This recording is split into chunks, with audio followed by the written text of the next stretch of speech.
ایک بات میں آپ کو بتاؤں، بہت تعجب کی ہے، آپ کو زندگی بھر کہا گیا ہے کہ سجدہ کر لو ہر نماز میں، فجر میں، ظہر میں، عصر میں، مغرب میں، عشاء میں، جمعہ میں، سب نمازوں میں آپ کو کیا کہا گیا ہے؟ رکوع بھی ہے، سجدہ بھی ہے۔ مرنے کے بعد جس کی نماز پڑھی جاتی ہے، جنازے کی نماز میں سجدہ ہے؟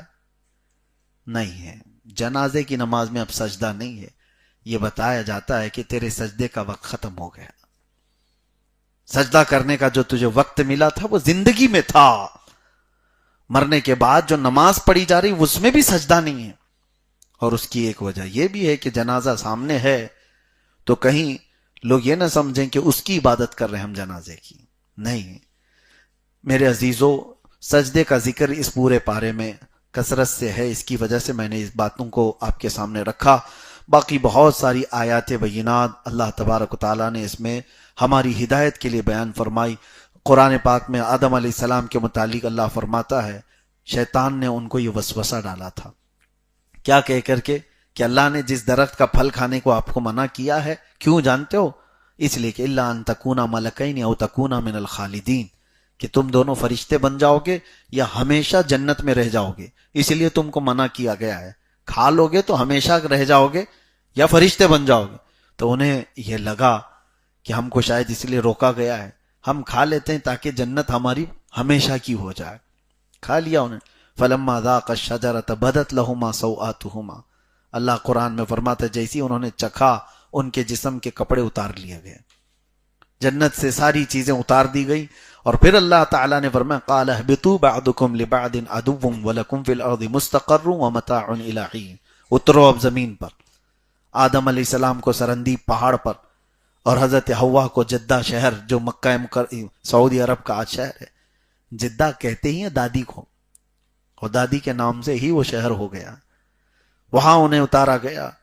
اور یہ کہا اللہ تعالیٰ نے کہ تم آپس میں اب سب دشمن ہو، ایک مقررہ وقت تک تمہیں زمین پر رہنا ہے، اس کے بعد پھر تمہیں لوٹنا ہے۔ قال فیہا تحیون وفیہا تموتون ومنہا تخرجون، یہ تین باتیں اللہ فرماتا ہے اسی میں تم کو اب زندہ رہنا ہے۔ کس پر؟ زمین پر، اور اسی پر تم کو مرنا ہے، اور اسی سے ہم تم کو دوبارہ اٹھائیں گے۔ اسی لیے ہم جب کسی کو دفن کرتے ہیں تو کیا پڑھتے ہیں؟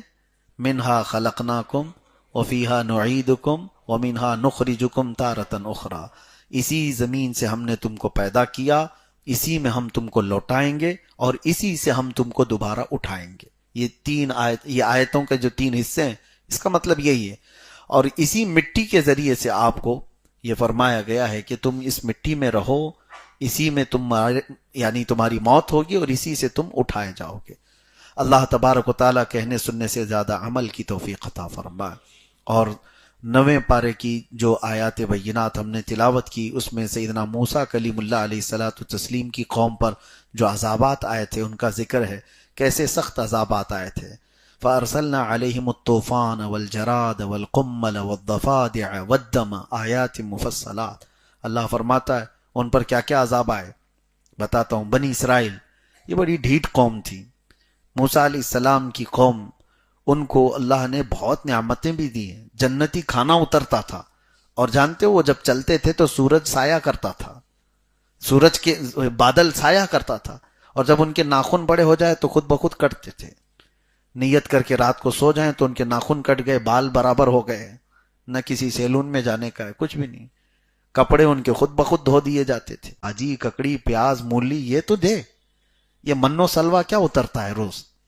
جنتی کھانے کو ان لوگوں نے چھوڑ کر کے یہ کہا کہ ہم کو بھاجی ککڑی مولی اور پیاز یہ جو زمین سے آتی ہے وہ والی دے۔ اللہ تبارک و تعالیٰ فرماتا ہے تم اعلیٰ کو چھوڑ کر ادنا کی طرف چلے گئے، اور جو عذابات ان کو آئے تھے اللہ فرماتا ہے فَأَرْسَلْنَا عَلَيْهِمُ الطُّوفَانَ، پہلے ان پر طوفان آیا، والجراد، ٹڈیوں کا عذاب آیا۔ ٹڈی جانتے ہیں آپ کیا بولتے ہیں اس کو؟ چڈے، یہ جو اڑتے ہیں، اس کا بھی عذاب آیا تھا، ایسا اتنا زیادہ کہ ان کے گھروں میں، ان کے کپڑوں میں، ان کے کھانوں میں، ہر جگہ پر وہ سانس تک نہیں لے پاتے تھے، سانس لے تو چڈے باہر اندر چلے جائیں۔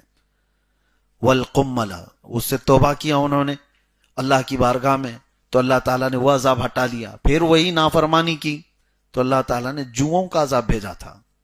جوئیں جو ہے سر کی اتنی زیادہ ہو گئی کہ ان کے کھانے پانی ہر جگہ پر یہ چھوٹے چھوٹے چھوٹے جوؤں کا عذاب تھا.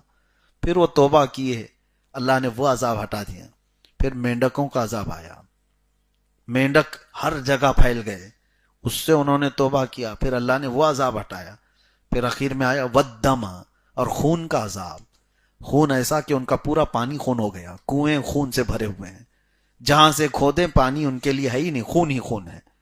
ہاں اس میں ایک بات تھی, تفسیر میں فرمایا گیا جو ایمان والے تھے ان کے کھانے اچھے تھے, وہ کھانا کھا رہے ہیں ٹھیک ہے, پانی پی رہے ہیں ان کا پانی بھی ٹھیک ہے. لیکن جتنے یہ بنی اسرائیلی فرعونی ہیں جو ناشکرے اور کافر ہیں, ان کے ہاں سب خون ہی خون ہے. تو وہ کیا کرتے, ایمان والوں کے پاس آتے اور کہتے تم اپنے ہاتھ سے کھلا دو.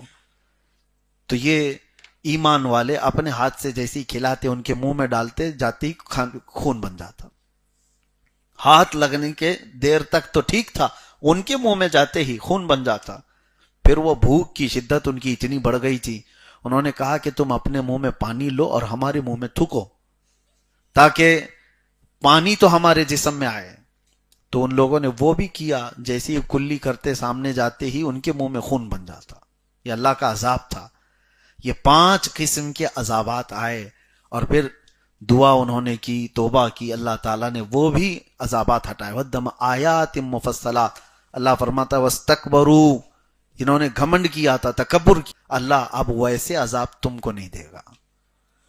اللہ کیا فرما رہا ہے, اب ویسے عذابات اللہ تعالیٰ اب تمہیں نہیں دے گا, اس لیے کہ تمہارے درمیان میرا محبوب آرام کر رہا ہے, تمہارے درمیان میرا محبوب آرام فرما رہا ہے. حضور کی برکت ہے کہ نہ اب مینڈکوں کا عذاب آئے گا, نہ جوؤں کا عذاب, نہ یہ خون کا عذاب. ہاں کچھ عذابات تو آتے رہے, خسف اور مسخ کے عذابات کو میں نے امت محمدیہ میرے مصطفیٰ کریم کی, لیکن یہ برکت صرف مسلمانوں کے لیے نہیں, سارے جتنے جی رہے ہیں کفار و مشرکین بھی میرے آقا کے فیض اٹھا رہے ہیں, ان پر بھی تو عذاب نہیں آ رہا ہے.